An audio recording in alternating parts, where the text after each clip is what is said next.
and makakabawi din kayo sa buhay nyo. Actually guys, nararamdaman ko talaga yung pagbangon nyo ngayong season na to mga kapiksi. So dun sa mga wala namang issue, kung wala namang kayong mga issue sa trabaho nyo guys, mag-focus lang kayo sa paghahanap buhay nyo, and makakabawi din yung inyong pamumuhay, makakaangat-angat din kayo mga kapiksi. So dito kayo mag-focus. Yung iba talaga nagkakaroon ng career growth, career expansion, no? Career expansion. Actually guys, yung iba sa inyo na nagkakaroon ng career expansion, may chance na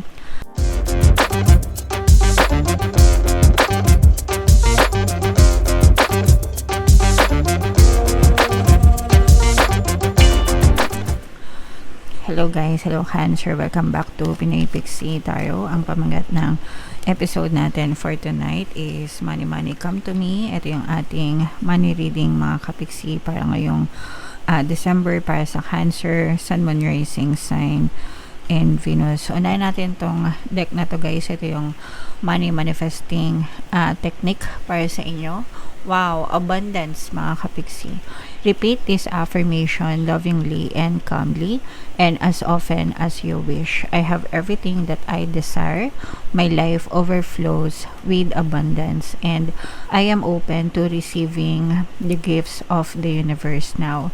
Truly believe what you are saying. So, ito guys, no, para ma-attract natin yung abundance sa buhay natin, palagi ko kayong ine-encourage na mag-affirm guys kung matagal na kayo sa ating channel, no? Palagi ko kayong sinasabihan yan. And isa sa mga affirmation na to guys, no? I have everything that I desire. My life overflows with abundance and I am open to receiving the gifts of the universe now. Pwede nyong i-pause yung video guys, tapos i-screenshot nyo kung gusto nyo, isulat nyo tong affirmation na to, kabisaduhin nyo mga kapiksi, i-comment nyo na rin sa comment section guys. Or pwede naman kahit anong klaseng affirmation guys, as long as nakaka-resonate kayo. So yung palagi kong sinishare sa inyo, and I live by those affirmation kasi guys, yun din yung palagi kong sinasabi, kaya ko siya sinishare sa inyo guys. So money money come to me, palagi ako may pera, palagi ako nagkakapera, I'm the king of abundance, I'm the queen of abundance. So yung money money come to me kasi gustong gusto ko siya kasi parang ini-invite mo, no? Ini-invite ko na pumasok yung pera sa buhay ko. And then, yung second naman, palagi ako may pera, palagi ako nagkakapera, parang kinocondition ko yung sarili ko na whatever happens, palagi ako nagkakaroon ng pera mga kapiksi, okay? And then, yung third naman, of course, parang dinedeclare mo, no, na sa sarili mo na you are the king of abundance, you're the queen of abundance, and kapag ka king or queen of abundance ka, hindi ka na maghihirap mga kapiksi, okay? So, kaya gustong-gusto ko yung tatlong affirmations na yan, guys, and palagi ko rin siyang sinishare sa inyo mga kapiksi para palagi nyo ring sabihin. Ano ba yung mga affirmations mga kapiksi? Those are positive statements na kapag paulit-ulit nyo ang sinasabi mga kapiksi, it helps to program your subconscious mind, subconscious beliefs guys, no? Kasi may mga paniniwala tayo, no? Simula nung maliit tayo hanggang sa nagkaisip tayo, yung iba naniniwala ang hirap magkapera, yung iba naniniwala mahirap ang buhay, yung iba naniniwala na mahirap kumita ng pera, di ba? So, in saying those affirmations, mga kapiksi, tinutulungan kayo para ma-reprogram nyo yung subconscious mind nyo and ma-replace yung mga negative beliefs nyo ng mga positive beliefs, no? Sa pamamagitan ng mga positive statements na yon. And yung mga positive statements na yon, kapag fully na-absorb siya sa inyong subconscious mind bilang bahagi ng inyong programming, as a consequence, may experience nyo siya sa inyong physical reality mga kapiksi. Okay? So, yun yung importansya, yun yung halaga ng pagsasabi ng mga affirmations para matulungan kayo ma-reprogram ang inyong subconscious mind guys. Okay? So, comment down below, kabisaduhin nyo yung mga affirmations na yan. And kung meron kayong mga other money affirmations, i-comment nyo na rin sa baba mga kapiksi para mabasa din ng iba nating mga kapiksi guys. Okay? So, shuffle natin to. Hanapin natin yung energy ng Cancer at saka yung energy ng money. Habang sinashuffle ko to guys, panoorin nyo muna yung video natin regarding sa ating paano mag-manifest ng abundance video course. Kapiksi, sawa ka na ba sa mga struggles at hirap sa buhay mo?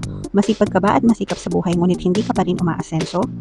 Ilang beses ka na bang nag-attempt magnegosyo at mag-invest pero palagi ka pa rin nalulugi? Sa pagkakataon na ito ay maaaring may subconscious beliefs ka na nagiging balakid sa iyong pag-unlad at pagyaman. Introducing, paano mag-manifest ng abundance video course.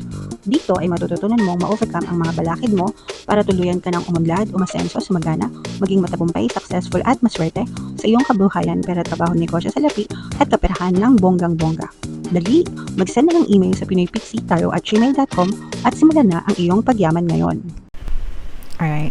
So, sa lahat ng gusto mag-avail ng course, guys, meron tayong paano mag-manifest ng abundance video course, paano mawala ang third party at magkaroon ng harmonious na relationship, paano pabalikin si ex revised breakup.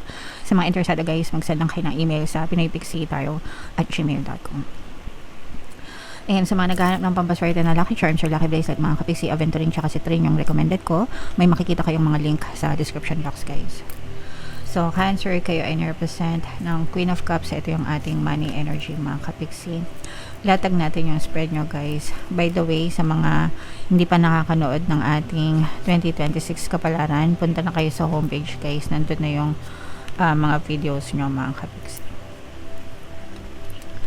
So, eto guys, nakikita natin na dadating yung mga solusyon sa mga problema nyo, mga kapiksi. Kasi for some of you guys, nagkakaroon kayo ng konting mga problema sa pera or pwedeng nagkakaroon kayo ng problema sa trabaho, sa workplace nyo, mga kapiksi. Kung kayo ay nagkakaroon ng mga problema sa workplace nyo, huwag kayong mag-alala kasi matatapos yung mga problema nyo and makakamtan nyo rin yung tamang justice, tamang hustisya.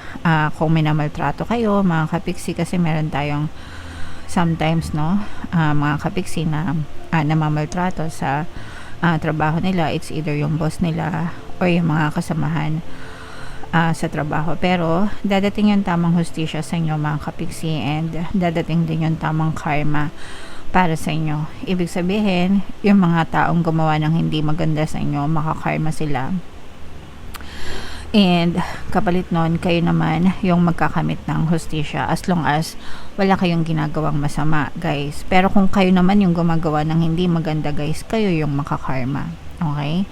And mabibigyan kayo ng karampatang kaparusahan. Kaya make sure na palagi kayo nandun sa mabuti, palagi kayong gumagawa ng tama para good karma yung bumalik sa inyo at hindi bad karma, mga kapiksi. Okay? Meron kayong mga kailangan pagdesisyonan, guys, pagdating sa trabaho, pero parang hindi pa malinaw sa isip nyo, at saka parang mas nakikinig kayo sa sinasabi ng ibang tao kaysa sa sarili nyo, mga kapiksi. While it's okay na manghingi ng suggestion or recommendation from other people, at the end of the day, mas maganda pa rin na ikaw yung magdidesisyon para sa sarili mo, kapiksi, para kung ano man yung mangyari, mag-fail ka man, sumakses ka man, wala kang ibang sisisihin, kundi ikaw lang, guys. Kasi mahirap din yung naninisi tayo ng ibang tao, mga kapiksi. So, yeah, mag-ask ng mga suggestion, pero kailangan kapag nagdesisyon ka, sa'yo nakasalalay kung ano talaga yung gusto mo, kung ano talaga yung tinitibok ng puso mo, mga kapiksi. Okay?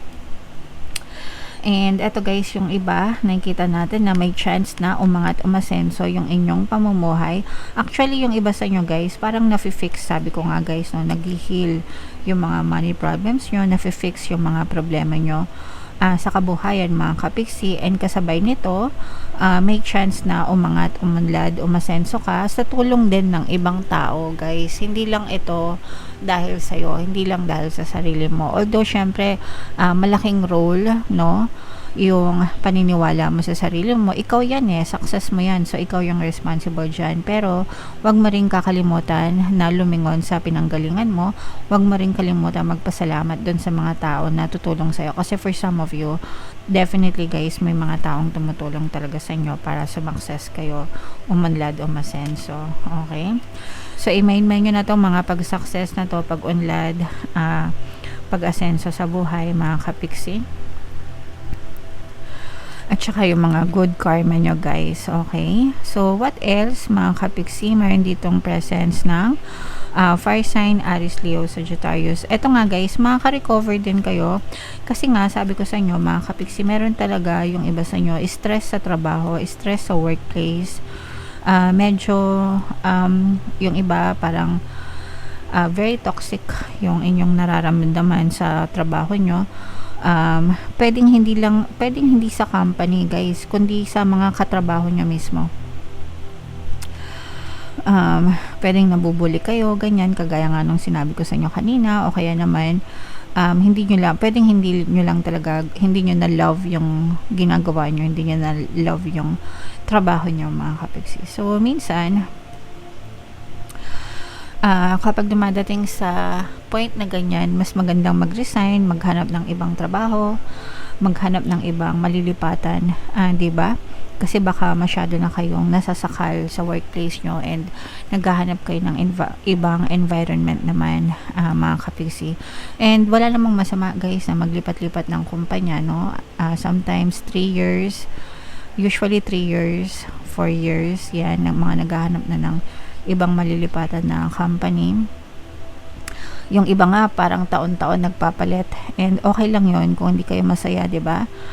As long as may mahanap ka ng kapalit, and kapag nakita mo kung saan company ka maging masaya, mag-stick, guys, okay lang na magpalipat-lipat, mga kapiksi. Okay?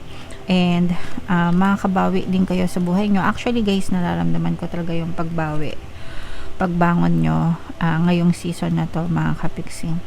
So dun sa mga wala namang issue, kung wala namang kayong mga issue sa trabaho nyo, guys, mag-focus lang kayo sa paghahanap buhay nyo, and makakabawi din yung inyong pamumuhay, makakaangat-angat din kayo, mga kapiksi. So dito kayo mag-focus. Yung iba talaga nagkakaroon ng career growth, career expansion, no? Career expansion. Actually, guys, yung iba sa inyo na nagkakaroon ng career expansion, may chance na malayo pa yung marating nyo. So tuloy-tuloy nyo lang yan, guys. Tiyagain nyo lang hanggang sa tuluyan talaga kayong makaangat, makarecover sa pamumuhay nyo, mga kapiksi. Okay? Alright, so comment down below, Cancer, if feeling nyo nakaresonate kayo. Bunot lang tayo ng isa pang card para sa inyong additional na mensahe, Cancer. Ito protection. Itong protection na to, guys, ikaw yung mismo yung kailangan mong protektahan yung sarili mo, no? Against dito sa mga bully na to, kasi nga yung iba sa inyo, sabi ko na naka-experience kayo ng hindi maganda, mga pambubuli, pang-aapi, mga striktong amo, mga colleague na mapang-abuso. So you have to protect yourself, guys, against these people. Kung kailangan nyo magsalita, kung kailangan nyo magsumbong, kung kailangan nyo maghanap ng legal action, gawin nyo, mga kapiksi, para ma-resolbahan itong mga issues na to, guys. Okay? Alright. So, yeah. Comment down below, Cancer, if feeling nyo nakaresonate kayo dyan. Ito yung ating 2026 kapalaran, guys. Ito naman yung ating success stories ng paano mag-manifest ng abundance video course. Thank you for liking, sharing, and subscribing, mga kapiksi. See you next time. I love you all. Have a nice day. Bye-bye.